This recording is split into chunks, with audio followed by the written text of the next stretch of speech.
Good morning, everybody. It's a real pleasure of being here, of being invited to participate at this panel discussion.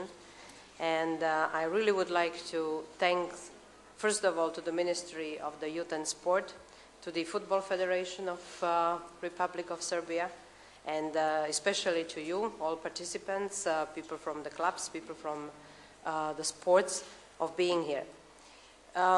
I think this is a fantastic opportunity where we can discuss and bring the opinions, bring the feelings, and especially bring the facts together to really help us to establish the sport law, and I would say not even the sport law, but really the functioning of the sports in your country.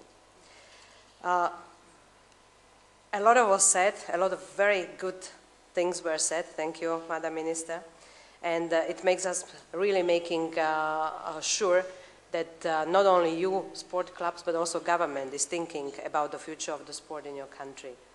Let me just give you maybe some of the ideas and thoughts to this subject that I hope later on we will be able to discuss, or at least make some thoughts on these different issues. First of all, I think when we are talking about the law and about the future of the sport, we have to realize what do we want really to achieve. What do we want in a sport? Do we want just the professional sport? On any case, do we just want to have the foreigners players, whatever they are, just being the best? Or do we really want to develop the sport in a country? Do we want our kids to play? Do we want our disabled to play? Do we want our girls and boys to play? So I think this is a very important first thought about the developing of the sports. And this one also is bringing immediately to the structure and maybe the ownership of the clubs. I think we will have later on possibilities to hear from my colleague about the possible structure of the ownership. But let's just very shortly think about private ownership. Is that really the solution to all the problems? If the owner is no more in the position to pay for the club or sustain the club, what is going to happen?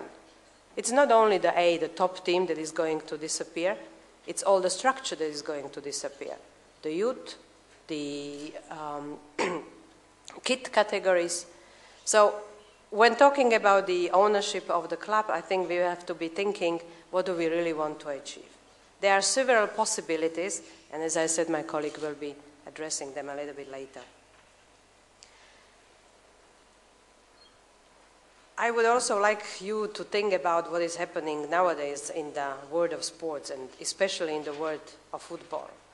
I mean, the financial crisis that we see is touching not only the industries, is not touching only the financial world, but is also touching the clubs.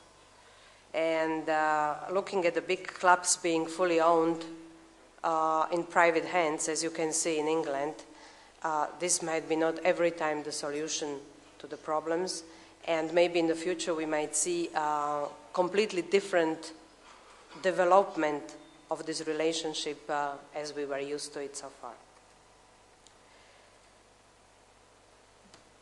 If you're talking about the clubs, the ownership and the development, I think it's very important to think about the infrastructure.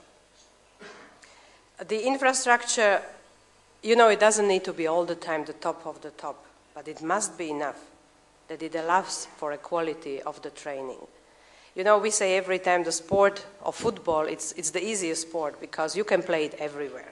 What you need is just a ball, whatever ball and whatever place where you can play. I mean, you all remember the days where the kids, the young generations, they were able to play, you know, among the houses, on the courtyards, on the streets. There were places next to the schools. The companies used to have their own infrastructure. This is all disappearing now. And this is why it's very important to bear in mind to give the opportunity to play, but then to provide them with a place to play. The infrastructure, though, can be very, very expensive. I am talking to the clubs, they have the stadiums and they know very well, or even the pitches, they know very well what does it cost, not only to build the infrastructure, but especially to maintain. Because if you don't maintain within a very short period of time, the facilities are no more able to be used. So again, here we have to also pay the attention on who is going to own the infrastructure, who is going to maintain and pay for the maintenance of the infrastructure, because this is representing a very big portion of the budget of any sport organization. And here I am really coming to the next point that I would like to address to you, and this is how to support the sports, how to finance the sports. And I think here we have actually two sides. The one is the help of the state, of the governments, and another one is the help of the private persons. But also, I think there is very important to talk about the attitude of the clubs. Myself, I'm also coming from a very similar country with similar traditions and cultures as you are. I'm from Slovakia. So I know very well, how the sport used to function, where really, the sport organization, they were dependent on the government, fully financed by the government or the companies, and were not really pushed into thinking a little bit more commercial. So I think that nowadays we have to be looking, as I said, to the two sides. The government. We think that without the help of the government, it's impossible that the sport survives, especially the sport on the grassroots level. Now, what do we think about the government help? Well, of course, it's some financial help. It's the help of the infrastructure, especially. As I mentioned, this could be a very, very expensive part of the budget.